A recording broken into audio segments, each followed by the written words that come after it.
raloxifene, for example, antagonist in the breast tissue, agonist in the bone tissue, question mark for the brain tissue. Again, I wouldn't bet on a SERM in the near term being the magic bullet. And I guess now we can look at the dementia reversal graveyard. So we've got a ton of different things here. 3 different antibiotics that have been tested. So minocycline, doxycycline, rifampin, they didn't work. So most people who have dementia, it's not because of a Lyme, or you would have seen an effect with doxycycline, right?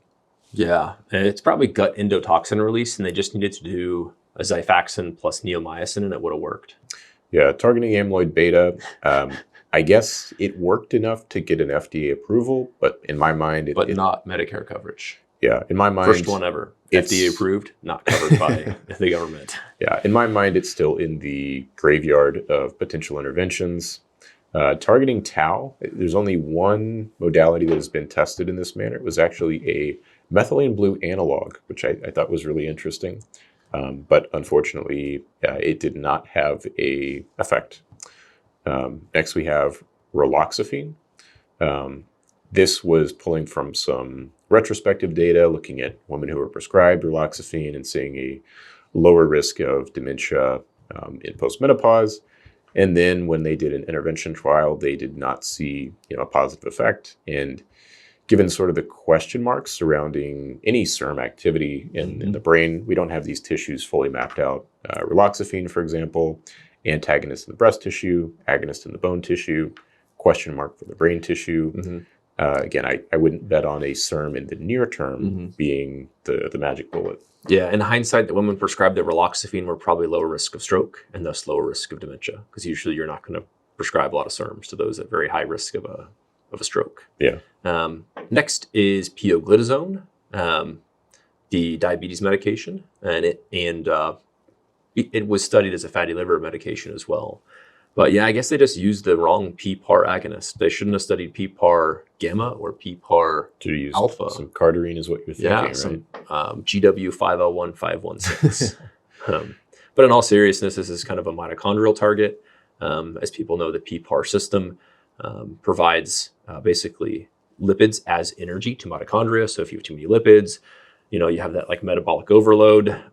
You're looking for exercise in a pill, and that's what PPAR agonists were studied for in general. Yeah, then you have thalidomide, which did not have any effect, but was particularly not well tolerated. Yep. Then you have, again, talked about the antibiotics, estrogen. So this is actually considered failed, but also could be because of the limited duration of studies, different types of estrogen that are being used, where the estrogen is combined with a progestin, with no progestogen, or with progesterone. Again, if you would delve into each of these individually, there's a number of potential different confounding variables. And was this looked at for this specific, genotype? Was it looked at for this specific marker in the cerebrospinal fluid? You can slice and dice the data all you want, and that's something that has been sort of frustrating, is that the majority of these trials were just targeting amyloid beta, and despite reducing amyloid beta volumes, you're not seeing the outcome that you would hope for. I'll be that guy, and I'll mention the huge confounders in the study of estrogen, not just in dementia, but in many disease conditions as well. And no, I'm not about to say CEE versus bioidentical. Surprisingly, here's your confounders. You replace with just estrogen or just estrogen plus progestin. You're suppressing your androgen production, especially in and around the time of menopause, where the ovary is still producing testosterone from the theca cell. Again, we could probably even put up this graph. If you give them estrogen replacement, their testosterone decreases quite a bit. So I'll call it partial castration if you do just estrogen. And obviously some people that have really high androgen pools, like, adrenal hyperplasia, that can be a good thing. But in the average individual, it is probably not. So that's one big confounder. The other big confounder is the average person is overweight or obese. So they're going to have really high amounts of aromatization. And those individuals tend to have higher DHEAs and estradiol levels after menopause. So replacing estrogen of a already slightly more normal estrogen is not as important. So if you're a better candidate for estrogen, then replace androgens if you need to, and ensure that, like let's say you're very metabolically healthy, you're at a very low body fat, and you go through menopause very early. that is an excellent candidate for estrogen. And it has not failed in a case like that. Right. Yeah. This is just sort of in generalizations. There are scenarios, and it doesn't mean that you shouldn't ever use estrogen. Like we talked about, the KEEPS trial is probably the best we're going to get. Yep.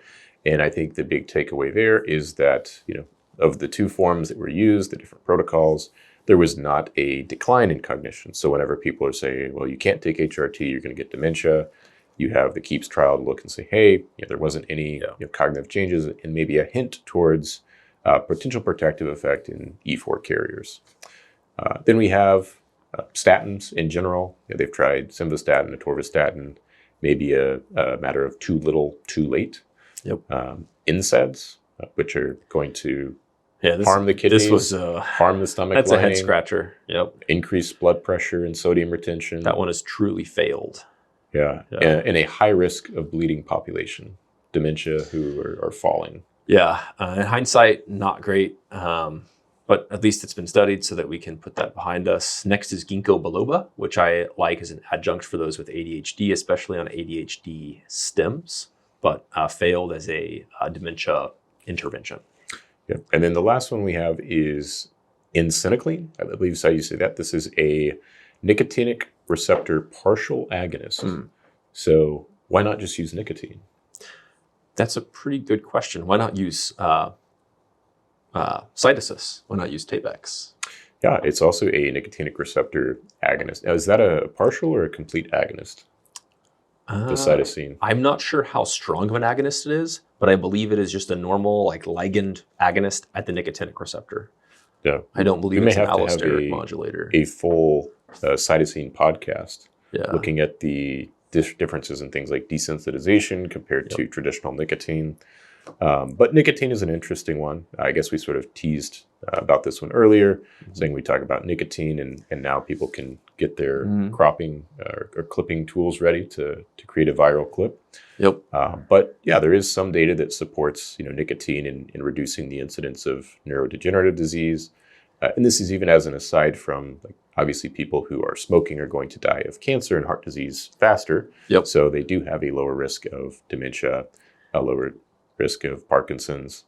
But it may have a neuroprotective effect when it's used low doses and very infrequently. Yep. So don't take this out of context, or do. But I've mentioned, I love thinking about theoretical things. Like when I inevitably have prostate cancer, I'm going to take an enobosarm for it. Or when I theoretically have pre-Alzheimer's, and I'm going to take my friend Dr. Scott Scher's Troscriptions. Just it comes in 1 milligram nicotine in a troche, and you can quarter them. And you could take 0.25 milligram nicotine. And for the audience that uses nicotine, they're laughing at me for my completely sub-efficacious dose where I feel Zins nothing. Are 12 milligrams.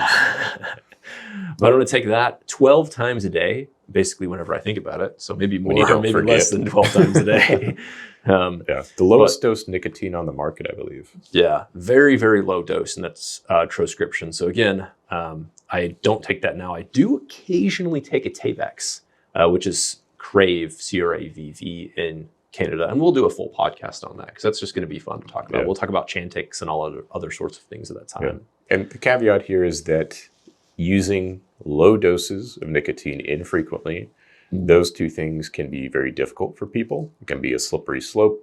If someone has a 1/10 of an addictive personality, they're probably going to end up using this more than they had originally intended to. Yep. So this isn't something that I recommend willy-nilly to every person who wants cognitive enhancement or dementia prevention. Again, you're going to go back to those foundational things like managing risk factors, blood pressure, diet, exercise, insulin sensitivity, all these sorts of things before you're thinking about what do I take. Yeah.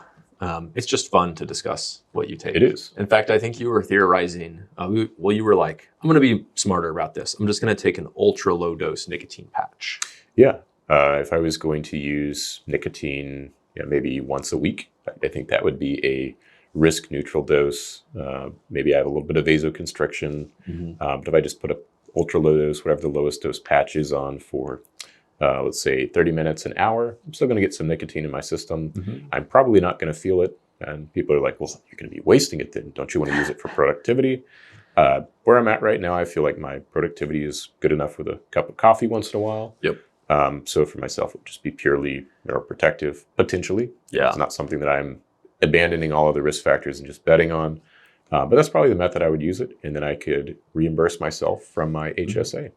Yeah. that is pretty smart. Probably smarter than taking some blue cannatine.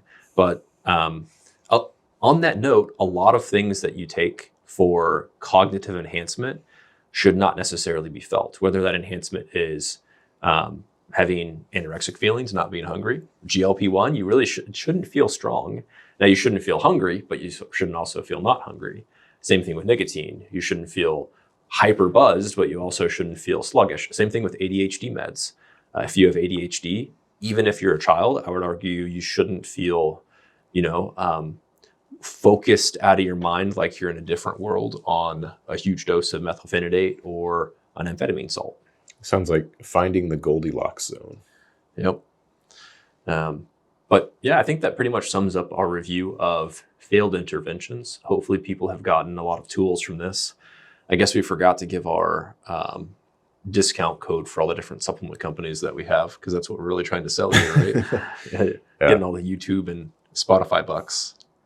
Yeah, I don't think we specifically put supplement links in the description. If you see someone that has 42 Amazon links to different products in their description, then you sort of know where their values lie. Not always, but again, directionally, I would say more than half of those people are probably more interested in just the financial gain.